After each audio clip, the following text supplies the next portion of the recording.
The timestamp read 2:14 and 37 seconds CST, 3 days before the board vote, 4 days before the press release. 5 days before I was escorted out of the building I had helped design, carrying a cardboard box that contained a mug, a framed photograph of my first server rack, and a non-disclosure agreement I hadn't even read yet. I wouldn't have noticed the log entry at all if I hadn't been auditing the old development environment out of habit, a reflex born from 11 years of writing distributed systems that assumed nothing and verified everything.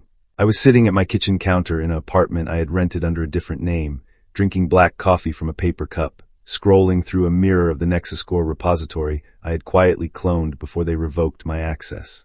The cursor blinked on line 8412. The commit hash matched, the architecture was identical, but the author tag didn't. It read J. Vance, Julian Vance, my co-founder, my friend since grad school. The man who had stood beside me at our first pitch competition in Austin, who had split a stale bagel with me in a parking garage at 3 a.m. while we debugged a memory leak that would have cost us the seed round, who had looked me in the eye at our company's 2-year anniversary dinner and said, "We built something that actually matters."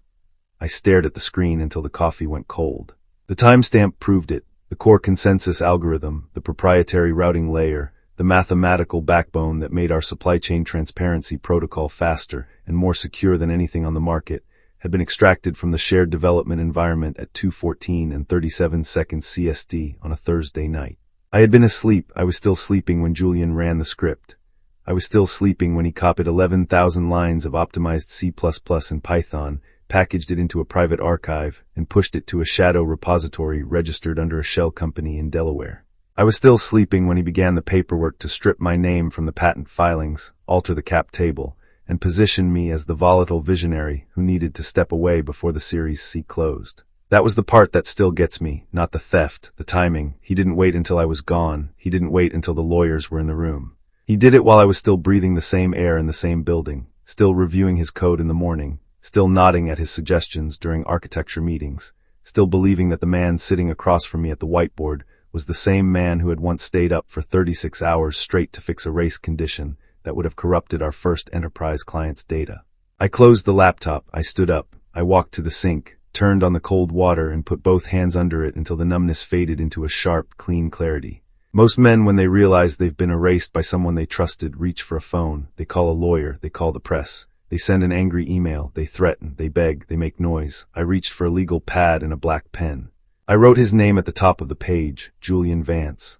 Then I drew a line underneath it and started mapping the structure of the betrayal, because revenge without a blueprint is just anger with bad aim, and I had spent my entire career building systems that couldn't afford to be sloppy. The first thing I needed was proof that held up in front of regulators, not just in front of my own bitterness. A timestamp and a Git log was a starting point, not a conclusion. I needed the paper trail. I needed the financial architecture. I needed the exact moment Julian had decided I was expendable, and the exact mechanism he had used to make it look like I had chosen to leave. I spent the next 72 hours doing what I had always been good at, reading systems instead of people. I pulled every public filing I could find. NexusCore had been structured as a Delaware C Corp, which meant their articles of incorporation, annual reports, and registered agent information were all accessible through the state's business entity database. I found what I expected, Julian listed as sole director after my removal. I found what I didn't expect, a newly formed holding company, Ethelgard Ventures LLC, registered through a commercial mail receiving agency in Wilmington. The address matched a UPS store on Kirkwood Highway. No website, no employees. Just a registered agent and a bank routing number that traced back to a mid-tier commercial bank in Houston. I ran the routing number through a corporate registry aggregator. Ethelgard Ventures had opened 3 accounts in the past 11 months. 1 received wire transfers from NexusCore's operating account. 2 distributed funds to offshore entities in the Cayman Islands and Singapore. I cross-referenced the transfer dates with NexusCore's funding rounds. The timing was precise. Every major influx of venture capital was followed within 14 days by a transfer to Ethelgard, followed within 30 days by a distribution to the offshore entities. Julian wasn't just stealing the code. He was siphoning the company. He was building a parallel financial architecture that ran alongside the public one, quietly moving equity, diluting my remaining shares, and positioning himself to take the company public with a clean valuation and a hidden ledger. I wrote it all down, not with anger, with architecture. I mapped the entities, I drew the flow of capital, I noted the dates, the amounts, the routing numbers. I created a timeline that looked less like a personal grievance and more like a forensic audit. I saved it in an encrypted drive. I backed it up to 2 separate cloud locations. I printed a physical copy and locked it in a fireproof safe. Then I did the hardest part. I waited. I knew what Julian was doing. He was preparing for the IPO roadshow. He had already hired the investment bank. He had already scheduled the investor meetings. He had already positioned himself as the sole architect of a billion-dollar protocol. He was going to ring the bell. He was going to stand on a stage in New York and tell the story of how he had built Nexuscore from nothing, how he had weathered the volatility of early-stage visionaries, how he had brought discipline to innovation. He was going to lie, and he was going to lie beautifully, because Julian had always been better at selling the dream than I had been at building it. I wasn't going to interrupt him. I was going to let him finish the speech. And then I was going to pull the floor out from under him. I found Sarah Chen through a mutual contact in the tech compliance space. Sarah was a former SEC enforcement attorney who now ran a boutique whistleblower advisory firm in Austin. She didn't take cases based on emotion. She took cases based on documentation. I met her at a quiet coffee shop on South Lamar, the kind of place where the espresso machines hummed and the conversation stayed below a murmur. I slid a thick manila envelope across the table. Inside were the Git logs, the timestamp analysis, the corporate filings, the bank routing numbers, the wire transfer schedules, the altered patent applications, the board meeting minutes with the falsified quorum signatures, and a sworn affidavit from a former Nexuscore engineer who had quietly confirmed that the shadow repository had been active for over 8 months. Sarah opened the envelope. She read in silence for 20 minutes. She didn't look up until she reached the end. Then she closed the folder, placed it on the table, and looked at me. "You're asking for a federal investigation, a trading halt, and a public indictment," she said, all of it timed to the morning of the IPO pricing. "I'm asking for the truth to arrive before the market opens," I said. "If it arrives after, the shares are already priced, the insiders are already enriched, and the damage is irreversible." She studied me. "You know this isn't standard procedure. The SEC moves on its own timeline. The DOJ moves on its own timeline. You can't schedule a subpoena like a product launch." "I'm not scheduling the subpoena," I said. "I'm scheduling the disclosure. The journalist is ready. The forensic audit is ready. The whistleblower submission is ready. I just need you to make sure the regulators have enough to act on the morning of the drop." She leaned back. "Who's the journalist?" "Marcus Lin, senior tech correspondent at The Wire. He's been tracking venture capital opacity for 3 years. I gave him the questions. I didn't give him the answers. He's digging. He's found the same shell companies. He's found the same transfer patterns. He's going to publish a long-form investigation at 5:47 a.m. on pricing day." Sarah nodded slowly. "If you leak this prematurely, Julian's lawyers will file an injunction. They'll claim defamation. They'll claim trade secret theft. They'll bury it in litigation until the IPO closes and the shares trade for 6 months. "I'm not leaking it," I said. "I'm publishing it. Marcus's piece is independent. The whistleblower submission is separate. The SEC gets the financials. The public gets the narrative. They happen to align. That's not a leak. That's convergence." She stared at me for a long time. Then she picked up the envelope. "I'll file the submission under Dodd-Frank whistleblower protections. I'll attach the forensic audit. I'll request emergency review based on market manipulation and securities fraud. But Elias, if you're wrong about the timeline, if the SEC doesn't move fast enough, Julian will still ring the bell. You'll have to watch him do it." "I've already watched him do it," I said. "I'm not watching it again." She left without another word. I paid the tab. I walked back to my apartment. I sat at my desk. I opened the terminal. I began writing, not the old code, the new one. I didn't copy a single line from Nexuscore. I didn't reverse engineer their compiled binaries. I didn't touch their repository. I started from first principles. I rebuilt the consensus algorithm from scratch, using a different cryptographic primitive, a different routing topology, a different mathematical proof. I named it Aegis. It wasn't a fork. It wasn't a derivative. It was a parallel architecture, cleaner, faster, open source, and completely independent of Julian's stolen foundation. I worked for 14 hours a day. I slept in 4-hour blocks.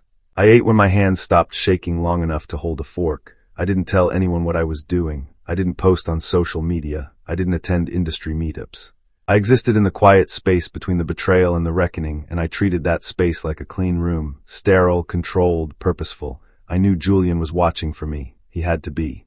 A co-founder doesn't vanish without leaving a ripple. He probably expected me to sue. He probably expected me to rage. He probably expected me to become a cautionary tale, a bitter ex-founder drinking in a dive bar, telling anyone who would listen about how he was pushed out. I gave him exactly what he expected. I let his network hear through the grapevine that I was consulting for a mid-tier logistics startup in Phoenix. I let his recruiters hear that I was burned out, that I was taking a sabbatical, that I was done with enterprise software. I let the narrative settle. I let him believe he had won, because men like Julian don't fear anger, they fear silence. Anger is predictable. Anger makes mistakes. Anger announces itself. Silence just waits. And while he was waiting for me to break, I was building the thing that would break him. I spent 3 weeks mapping the IPO roadshow schedule. Julian had hired Crestwood Capital, a mid-tier investment bank that specialized in taking tech infrastructure companies public. They had already distributed the preliminary prospectus to institutional investors. The pricing window was set for a Thursday morning. The roadshow was booked across New York, Boston, San Francisco, and London. Julian was scheduled to keynote a major fintech conference in Manhattan the night before pricing. He was going to stand on a stage, project the Nexus Score valuation on a screen behind him, and tell the story of how he had built a protocol that would transparently revolutionize global supply chains. I had the transcript of his rehearsal notes. I knew his talking points, I knew his metaphors, I knew exactly how he would frame the narrative. I also knew exactly where the cracks were. The prospectus listed Nexus Score's core technology as proprietary and independently developed. It made no mention of the shadow repository. It made no mention of the altered patent filings. It made no mention of the Ethelgard transfers. It presented Julian as the sole architect. It presented me as a footnote. I didn't need to prove he stole the code. I just needed to prove he lied to the SEC. Because if he lied to the SEC, the prospectus was fraudulent. If the prospectus was fraudulent, the IPO couldn't proceed. If the IPO couldn't proceed, the valuation collapsed. If the valuation collapsed, Julian didn't just lose a company. He lost the narrative. And Julian Vance was a man who had built his entire identity on the narrative. I met Marcus Lynn in a quiet bookstore in downtown Austin. He was younger than I expected, wearing a faded university jacket, carrying a notebook that looked like it had survived 3 different coffee spills. He didn't waste time. "You're Ilias Thorne," he said. "I know who I am," I said. "You've been feeding me questions for 6 weeks. I want to know why you're not on the record." "Because I'm not the story," I said. "The system is," he nodded. "The shell companies. The wire transfers, the altered cap table, the timestamp, it's all real. I've verified it through 3 independent sources. I've spoken to 2 former Nexus Score engineers who will confirm the shadow repository on background. I've traced the Delaware LLC to a registered agent who will confirm Julian's signature on the formation documents. I have enough for a publishable investigation. But I need one thing from you. What? Confirmation that the rebuilt architecture is legally distinct. If I publish this, Julian's lawyers will claim you're trying to destroy a competitor to launch a derivative product. I need to know you're not. I handed him a USB drive. On it was the complete source code for Aegis, the commit history, the cryptographic proofs, the independent architecture diagrams, and a signed affidavit from a third-party software forensics firm confirming that Aegis contains 0 derivative code from Nexus Score. Marcus plugged it in, he scrolled, he read, he closed the drive. "You rebuilt it from scratch," he said. "Yes. Why?" "Because I didn't want to sue him," I said. "I wanted to outbuild him. The law moves slow, the market moves fast. I didn't want a courtroom victory, I wanted a technical one." He looked at me. "You're going to let them crash the company, then release your version into the void." "I'm going to let them crash the company," I said. "Then I'm going to offer the market something that doesn't require them to trust a man who lies to federal regulators." He packed his notebook. "I'll publish on pricing day, 5:47 a.m. The piece will focus on the financial architecture, the shell companies, the prospectus discrepancies, and the whistleblower submission. I won't name you until you're ready. I'll frame it as an independent investigation into corporate governance failures in early-stage tech infrastructure. Frame it however you want," I said. "Just make sure it lands before the opening bell." He left. I walked home. I sat at my desk. I reviewed the Aegis deployment pipeline. I tested the load balancers. I verified the cryptographic signatures. I prepared the open-source repository. I scheduled the release for 6:15 a.m. on pricing day, 28 minutes after Marcus's article, 20 minutes before the SEC would likely issue a halt. I wasn't trying to time the market. I was trying to time the truth. I spent the next 48 hours in a state of controlled stillness. I didn't sleep much. I didn't eat much. I ran final checks on the evidence package. I reviewed the SEC submission with Sarah one last time. I confirmed the journalist's publication schedule. I verified the open-source deployment pipeline. I prepared a single email to 3 enterprise clients who had been quietly waiting for Nexus Score's protocol to mature. I told them nothing. I just attached the Aegis documentation and a link to the repository. I didn't ask them to commit. I just asked them to look. I knew they would, because men who build infrastructure don't care about narratives. They care about uptime, they care about security, they care about code that doesn't collapse under load. Julian had sold them a dream. I was offering them a foundation. The night before pricing day, I sat on my balcony and watched the Austin skyline fade into dusk. The air was warm, the traffic hummed on a -35. Somewhere in New York, Julian was rehearsing his speech. Somewhere in Delaware, his lawyers were preparing the final prospectus amendments. Somewhere in Houston, the Ethelgard accounts were sitting dormant, waiting for the IPO proceeds to flow through them. I thought about the timestamp. 2:14 and 37 seconds. I thought about the moment Julian had decided I was expendable. I thought about the 11 years I had spent believing that trust was a structural component of partnership, not a vulnerability to be exploited. I didn't feel angry, I felt resolved. Anger is a reaction, resolution is a decision, and I had made mine a long time ago. I went inside, I closed the blinds, I set my alarm for 4:30 a.m. I slept for exactly 4 hours. I woke up before the sun, I made coffee, I sat at my desk. I opened 3 monitors, one for the SEC whistleblower portal, one for Marcus's article draft, one for the Aegis deployment dashboard. I watched the clock, 5:45 a.m., 5:46 a.m., 5:47 a.m. The article went live. I read the first paragraph. Questions surround Crestwood Capital's latest tech IPO. Shell companies, altered filings, and a missing co-founder. It was clean. It was precise. It cited the Delaware LLC filings. It cited the wire transfers. It cited the prospectus discrepancies. It quoted the former engineers on background. It didn't name me. It didn't need to. It presented the facts. It let the facts breathe. I watched the analytics. The page views climbed. The social shares multiplied. The financial newsletters picked it up. The tech blogs linked to it. The market hadn't opened yet, but the narrative was already shifting. At 6:02 a.m., Sarah texted me. SEC has acknowledged receipt of the submission.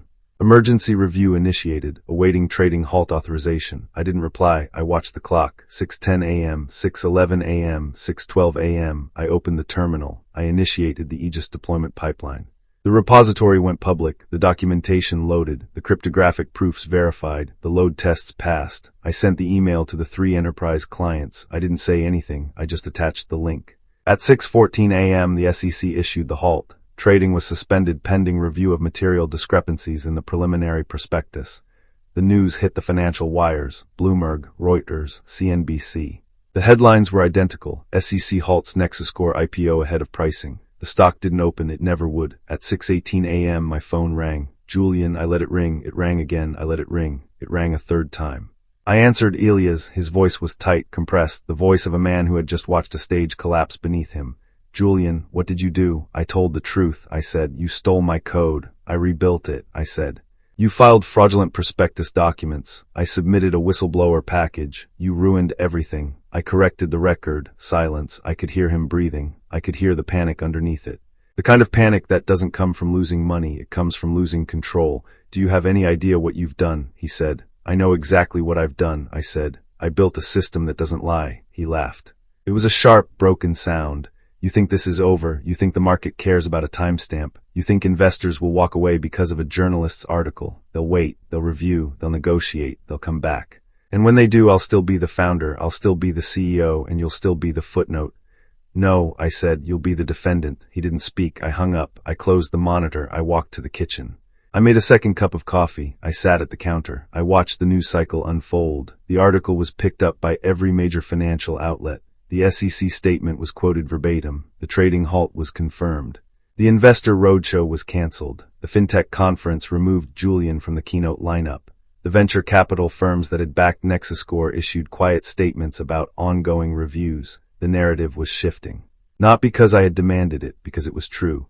By 8 a.m., Marcus's article had been shared over 12,000 times. By 10 a.m., 2 former board members had resigned from Nexuscore's advisory panel. By 12 p.m., Crestwood Capital issued a formal statement withdrawing their underwriting agreement pending resolution of regulatory inquiries. By 2 p.m., Julian's LinkedIn profile was deactivated.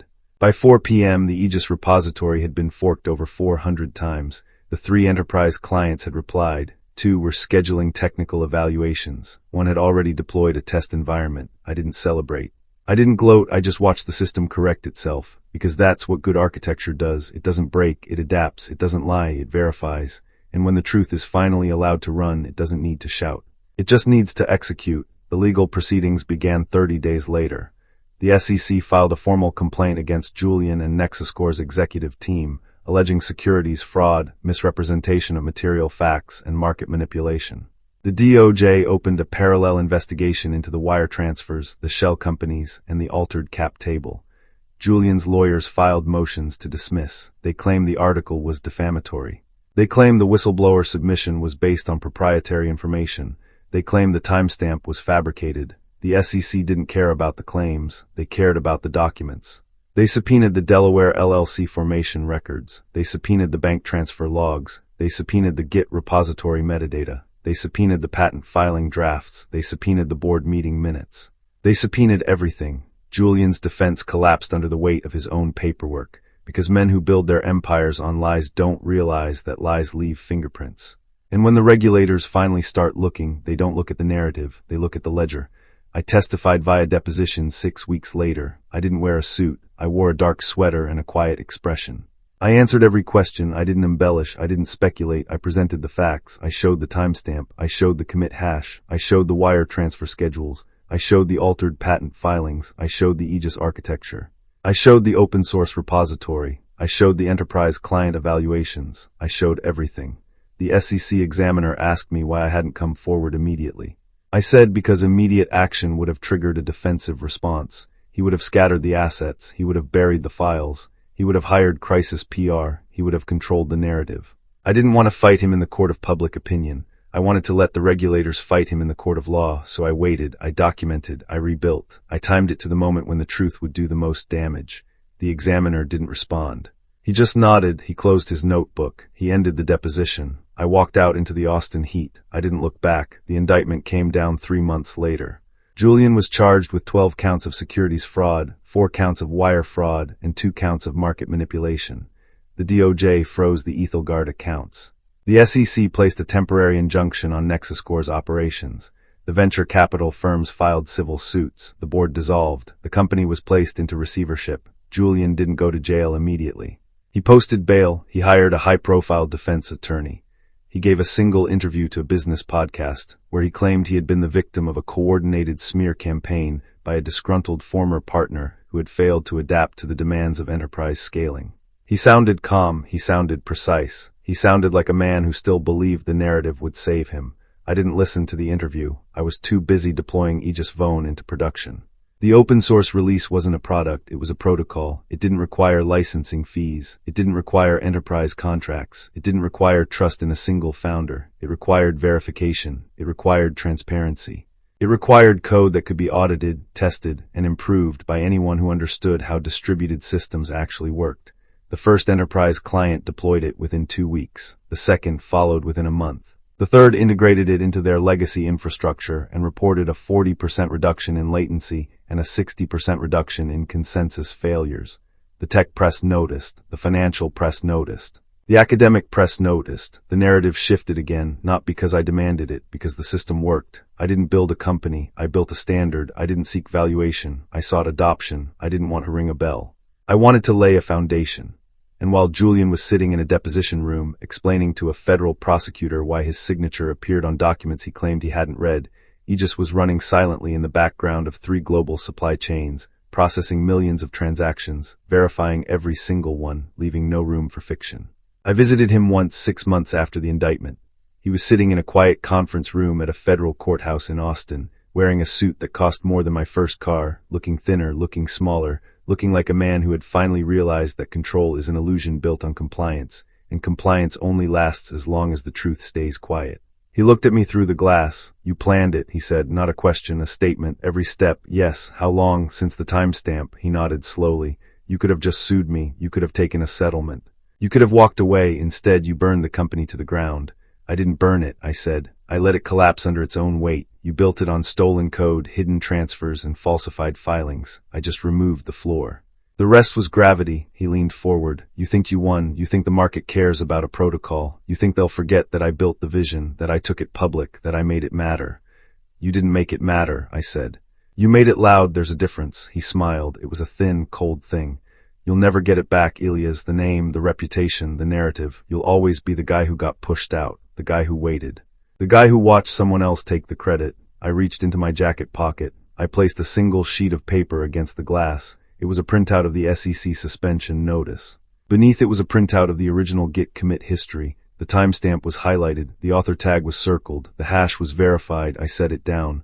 I don't want it back, I said. I already rebuilt it. He stared at the paper. He didn't touch it, he just looked at it. I stood up, I straightened my jacket, I walked to the door. Elias. His voice followed me, quiet, precise, a scalpel. Even now, you won't be able to move on from this. You'll spend the rest of your life looking over your shoulder. You'll spend the rest of your life wondering if someone else is watching you, if someone else is waiting, if someone else is building. I turned the handle. I opened the door. I didn't look back. Aegis Vitwo .1 drops next month, I said. It's faster, it's cleaner, it doesn't require trust, it just runs. I let the door close behind me. I walked out into the Austin heat. I didn't feel victorious. I felt resolved, because revenge isn't fire, it's architecture, it's patience. It's letting the truth do the heavy lifting while you quietly rebuild the foundation. The market doesn't care about narratives. It cares about uptime, it cares about security, it cares about systems that don't lie. Julian had spent his career selling dreams. I spent mine building infrastructure. And when the dreams finally collapsed, the infrastructure was still standing. I went home. I sat at my desk. I opened the terminal. I began writing, not to destroy, to verify, not to reclaim, to rebuild, not to win, to run. The screen glowed, the cursor blinked, the code compiled, the system executed.